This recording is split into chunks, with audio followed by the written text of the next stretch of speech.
तो ताज़ियेदारी थी, अब तो ढोल भी जायज कर दिया।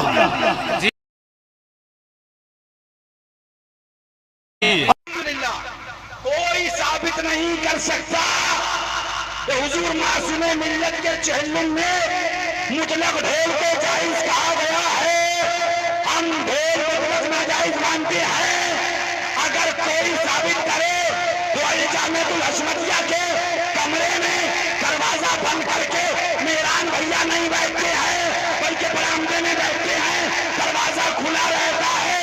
सबको दावत दे रहा हूँ, आओ मेरे सामने बैठो और साबित करके दिखाओ कि मासूम मिल्लत के चेहल्लुम में ढोल को जायज कहा। कान खोल कर सुनो, चेहल्लुम में ढोल को जायज नहीं कहा गया, ऐलान को जायज कहा गया। आगे नारे तकबीर। 457 बुलाओ जरा। फतावा रज़विया जिल्द नंबर 23, साफ आला हजरत ने लिखा आतिशबाजी नाजायज है, जिल्द नंबर 23 में। और ये है फतावा रज़विया जिल्द नंबर 10। अब बात आई ईद का जब चांद हो जाए तो उसके लिए, उसके ऐलान के लिए कि ईद का चांद हो गया है, लोग अपने अपने इलाकों में तोपें छोड़ते हैं, तोप के फायर होते हैं, बंदूकों के फायर होते हैं, हवाइयाँ छोड़ी जाती हैं। ये हवाइयाँ क्या है? कहीं हवाइयाँ उड़ ना जाएं। ये हवाइयाँ क्या हैं?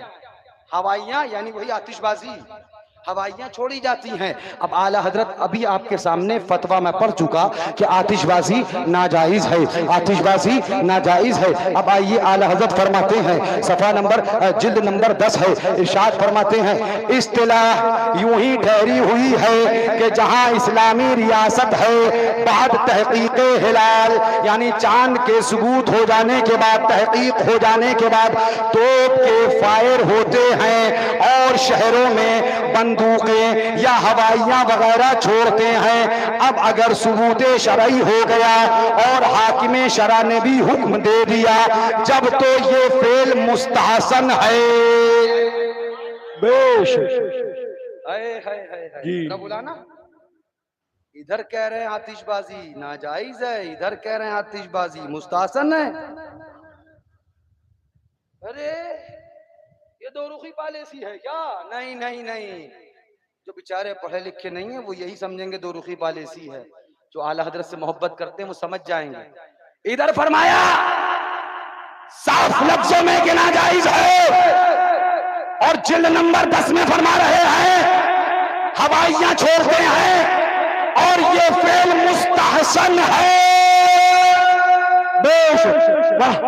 सिर्फ मुबा नहीं है बल्कि फरमाते हैं जब तो ये फेल मुस्तहसन है कि एक नियते सालेह से किया जाता है। समझ पाओ तो मौलाना साहब समझ जाना कि जुजिया ज़ाबिता कानून इन्नमल आमाल बिन्नियात कौन सा इस्तेमाल किया गया। फरमाते हैं कि एक नियते सालिहा से किया जाता है और आतिशबाजी का नाजायज होना, और सुनना, आतिशबाजी का नाजायज होना, बिल्कुल आला हजरत कह रहे हैं नाजायज, आतिशबाजी का नाजायज होना फरमा रहा, और आतिशबाजी का नाजायज होना बवजह इजाते माल था, यहाँ जारी नहीं के बाद गर्जे महमूद के इजात कहा। यानी बता रहे हैं अगर लहवो लाइफ के लिए, खेल तमाशे के लिए आतिशबाजी छोड़ी जाएगी तो नाजायज का फतवा आएगा, लेकिन अगर चांद के होने के ऐलान के लिए आतिशबाजी छोड़ी जाएगी तो नाजायज नहीं मुस्तहसन कहा जाएगा। जिंदाबाद भैया, मत कहना कल मेहरान भैया, अब तो कहेंगे एक ढोल जायज कहा था या आतिशबाजी। भैया माफ करना, मैंने कुछ नहीं कहा, फतावा रज़विया है, मगर क्या करूं कि घोचुओं को फुर्सत ही नहीं है व्हाट्सएप छोड़कर कभी आला हजरत की किताब की तरफ रुख भी मोड़ लें।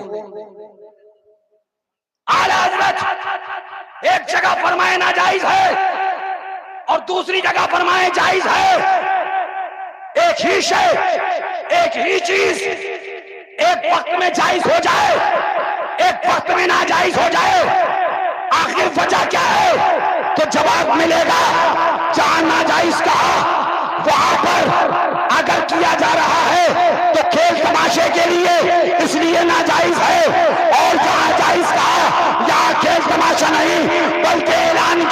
किया जा रहा है, इसलिए जायज है।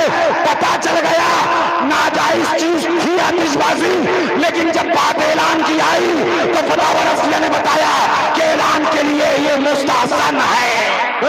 नारे तकबीर। अब मुझे बताइए, बहुत खूब। क्या इसके बाद आला हजरत को कोई आतिशबाज कहेगा,